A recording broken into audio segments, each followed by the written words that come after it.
Hello बच्चों, let's read the question. Why the specific heat at constant pressure is more than that in constant volume?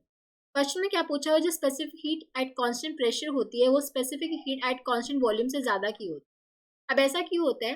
Now let us suppose we are supplying some heat energy to a system at constant volume. At constant volume जब आप supply करते हो जो heat use होती है, अब according to first law thermodynamics T Q would be D U plus T W. पर at constant volume हमारा जो work done by the gas होता है वो जीरो होता है। ठीक है, ये पी डी वी के इक्वल होगा ना, तो ये जीरो आ जाएगा। ठीक है, क्योंकि चेंज इन वॉल्यूम जीरो है।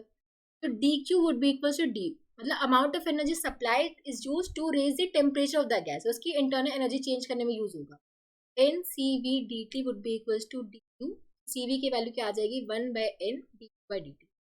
जबकि अगर हम एट कांस्टेंट प्रेशर हम करते हैं, eight constant pressure amount of heat energy supplied would be used in increasing the temperature of the gas plus some work needs to be done for allowing the expansion of a gas। ठीक है, तो ये हमारा कुछ work done by the gas भी होगा expansion के लिए, प्लस में उसका टेम्परेचर भी रेज होगा। तो यहाँ पे N C P D would be equals to D plus T W, T P would be equals to 1/n D U by D T plus 1/n W by.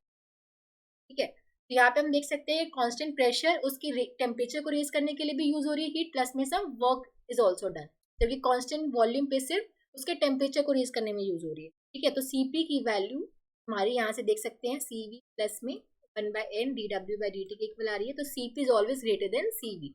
The reason क्या है, some rational work needs to be done for allowing expansion of a gas at constant pressure, जबकि volume पे ऐसा eight constant volume ऐसा नहीं होता है। ठीक है, तो हम देख सकते हैं हमारा आंसर किसमें दे रखा है, रेशन work needs to be done for allowing expansion of gas at constant pressure. Option 3 would be the correct answer. बाकी के ऑप्शन हमारे वैलिड रीजंस नहीं है।